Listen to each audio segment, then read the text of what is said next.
He sat there, eyes averted, fingers gently gripping the edge of the chair. I'll call him John, 58 years old, once a civil engineer, a man who spent his life building strong, enduring things. And yet now, it was his own body that had become fragile, confusing. He spoke of waking up to urinate at night, of a weak stream, and then, almost whispering, asked, "Doctor, am I harming myself?" "I masturbate daily. Is that what brought me to this point?" The question felt awkward, but it's one that thousands of men over 60 have silently asked themselves, Googling in the middle of the night, only to end up even more bewildered. The issue isn't that they don't want to care for their health, it's that they're lost in a maze of myths, fears, and shame. In this video, I won't speak to you as a doctor, but as someone who has seen countless confused gazes like John's. Together, we'll walk through a truth that everyone should have known long ago. Does masturbation actually cause prostate cancer? Or could it be a small act that quietly protects a man's health in ways few expect? I won't tell you what to do, but if you've ever stared at the ceiling at 3 a.m. with unanswered questions, then I invite you to stay with me for just a few minutes.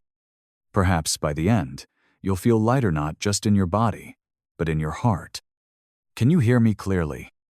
If not, leave a comment, I'll explain more. And if you've shared John's fears, don't hesitate to speak up. I read everything. When I was little, my father was a quiet man. One night, I saw him sitting silently at the edge of the bed, bracing his back, eyes distant. Only much later did I understand those were the nights he got up repeatedly to urinate, with a dull ache in his lower abdomen, like a silent reminder that time was stealing the peace from his body. Old age doesn't knock. It touches us silent organ by organ, and the prostate is one of the most sensitive places. There are 3 main changes in the prostate that nearly every man will experience, whether he wants to or not. But we rarely talk about them because we're embarrassed, afraid, or simply don't know where to begin. The first change is benign prostatic hyperplasia, BPH. I often compare it to a clogged water pipe. The prostate wraps around the urethral tube that carries urine out. As it enlarges from the size of a walnut to an orange, it squeezes the pipe, making urination difficult. You strain, the stream is weak, and it never quite feels empty. That's what wakes you up 3, 4 times a night. Not a weak bladder, but a strangled flow. The second change is inflammation prostatitis. This isn't your average swelling. It's like a slow-burning fire no one else can see. You feel it in back pain, groin aches, even post-ejaculation discomfort. Its cause may be unclear, but it wears men down, irritable, tired, unable to enjoy what once brought relief. And then there's the silent dread: prostate cancer. No pain, no clear signs. Just one day, you go in for a checkup, and the doctor says something looks off. That news keeps many up at night because no one taught us how to face it. But age, genetics, ethnicity, these are the real factors, not masturbation, as many wrongly assume. So if you're confused, blaming yourself for things done in secret, please understand, most of these changes are the natural course of time. Not your fault. You don't need to feel ashamed. You deserve to understand, to care for yourself, and to feel at peace. Do I make sense so far? If not, leave a comment. I read everyone, and will explain more if needed. I once had a talk with a man in his 60s. He said something that struck me deeply. "I'm not afraid of dying, son. I'm afraid of living without understanding my own body." Simple words, but they cut to the very void many older men carry. The confusion, the worries about sexuality, about what they've done in silence, especially masturbation. So many, maybe even you have wondered, does masturbation cause prostate cancer? Have I been doing something wrong for years? Could the relief I feel after actually be killing me slowly? These questions fester especially during those restless 3 a.m. nights. But the truth, what modern science shows us the exact opposite. A major Harvard study followed over 32 men for 18 years. The result? Men who ejaculated frequently, at least 21 times per month, had a 31% lower risk of developing prostate cancer compared to those who only did so 4-7 times a month. Not 3-5% over 30%. That's no coincidence. That's a number worth reflecting on. Scientists call this the prostate clearance hypothesis, that ejaculation flushes the gland, like rinsing a pipe to prevent buildup. This may help remove potentially harmful substances, prevent inflammatory crystals, and maintain cellular health in the gland. Yet the biggest barrier isn't biology, it's our mindset. We grow up thinking masturbation is dirty, shameful, immoral. So instead of asking a doctor, we ask Google, and the more we read, the more terrified we become. I've been there too. But here's the truth. When done mindfully and healthily, masturbation isn't a sin. It's a natural part of physiology, a need, a system at work. What matters most is, don't let it become an obsession. You don't have to count to 21 times a month. Just let it be part of your healthy rhythm, like walking in the morning, like eating your greens. Do I make that clear? If you're still unsure, or if you've ever carried similar fears, drop me a message. I want to listen, and I promise, you're not alone. I remember an elderly man in his 70s, small-framed, with a deep, raspy voice. He said, "Every time I pee, it's like a battle. Takes almost a minute for just a few drops, and then soon enough, I need to go again. And the more I force it, the more it hurts. I thought I had cancer." That fear, I've heard it 100 times. And each time, I gently tell them, "No, sir. You're not broken. You're just living with two familiar old companions, BPH and prostatitis." You see, for men over 50, prostate enlargement is nearly inevitably. It's called BPH. I compare it to a swollen pipe pressing into the stream. Every urination passes through a bottleneck. "Weak stream," interrupted. It's not just uncomfortable, it's exhausting. It saps your confidence, especially in public.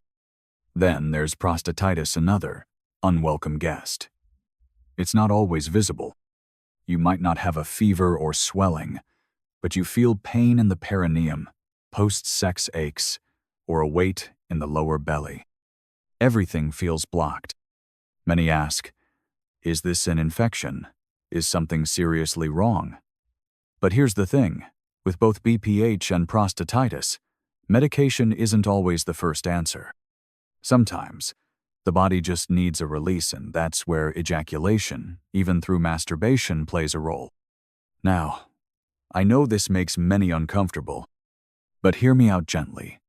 The prostate is a secretory gland. It stores fluid. Like a full tank.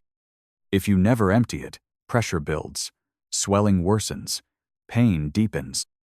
Regular ejaculation helps release that pressure, easing urination, even soothing chronic aches. I'm not saying it's a miracle cure. It won't fix BPH or inflammation. But like flushing a pipe regularly, it helps prevent clogs. A small act, done regularly, that can bring huge relief, and in old age, that relief is gold.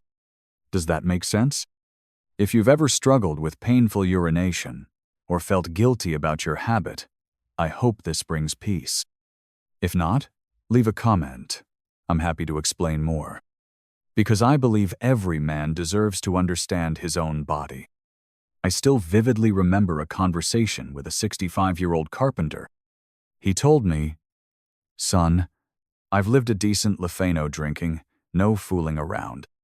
Just once or twice a week, I take care of myself to ease the tension. But still I feel guilty, like I'm doing something wrong." That sentence haunted me, because I knew behind that guilt are three big misunderstandings many men have carried for half their lives. The first myth: frequent masturbation will damage me. Some compare it to overusing a machine. It wears down. It burns out. But the human body isn't a machine. The prostate and testicles don't have a fixed capacity like a water tank. Every day, the body naturally produces new semen. Regular ejaculation doesn't damage you. It actually activates the body's self-regulating systems, keeping the reproductive system stable and functional. Like a well-oiled machine that runs better when used, not rusted from neglect. The second myth. Every time I masturbate, I lose vital energy. Many men believe ejaculation drains their life force, their core vitality. But in truth, the post-orgasm fatigue is just a temporary state due to the release of calming hormones similar to how you feel after yoga or deep sleep. On the contrary, healthy masturbation can relieve stress, improve sleep, even lift your mood. It doesn't make you weaker done right. It helps you regain the balance that aging slowly shifts away. The third and perhaps heaviest myth. This is a shameful, childish act. I understand many grew up in cultures where sexuality was taboo, something to hide. They've carried that shame all their lives. But friend, being comfortable in your own skin, that is health.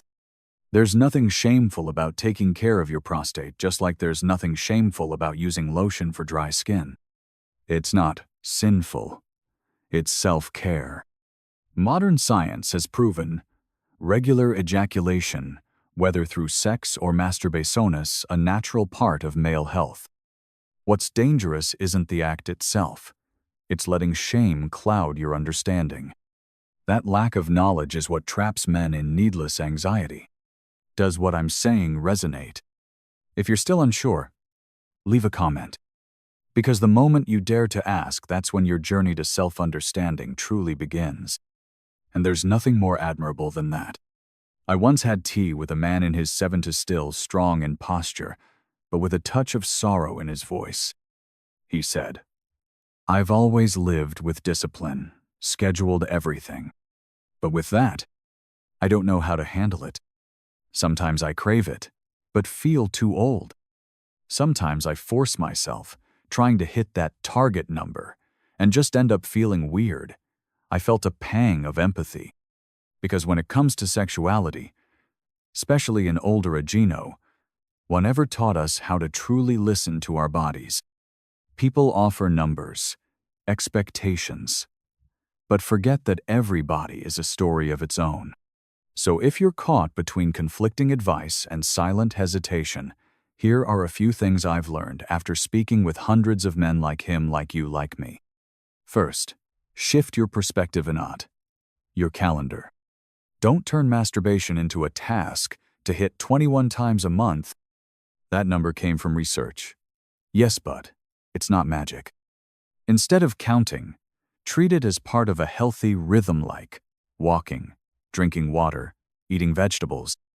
When it's done with ease and no pressure, that's when it truly helps. Second, what matters isn't whether you have a partner, but that the prostate is emptied. Whether through sex or masturbation, your body undergoes the same biological process. The prostate contracts, releases fluid, clears itself. Don't feel lesser because you do it. Allonescience doesn't discriminate. What matters is that you're caring for yourself in the best way you can. Third, build strong walls around your prostate. Regular ejaculation is only one piece. To protect your prostate, eat well-less red meat, more fruits and vegetables, walk, bike, anything that makes you sweat a little, drink enough water, avoid smoking, and sleep well. These are the bricks that build resilience in old age. And finally, the most important, know when to see a doctor. If you notice blood in your urine or semen, unusual pain, chronic difficulty urinating, or unexplained weight loss, don't wait. Seeing a doctor doesn't make you weak, it's a powerful act of self-respect. Do you feel my message is clear? If there's still hesitation in your heart, write it out. Let this be your space to be heard, no judgment, no demands, just compassion and understanding. Because every man deserves a confident, peaceful aging journey. When I told John's story, the man curled up in the corner of the clinic with worried eyes. I knew I wasn't just speaking of him. I was speaking of a whole generation of older menthos who spent their lives providing for others, carrying burdens, living under the weight of society's image of strength. And now, when their bodies whisper with signs nighttime urination, weak streams, dull aches after intimacy, they fall silent. Silent from fear, from shame, from not knowing who to talk to. But the truth is, you are not alone. And you are not broken just because your body is changing. That small gland, the prostate, asking to be heard.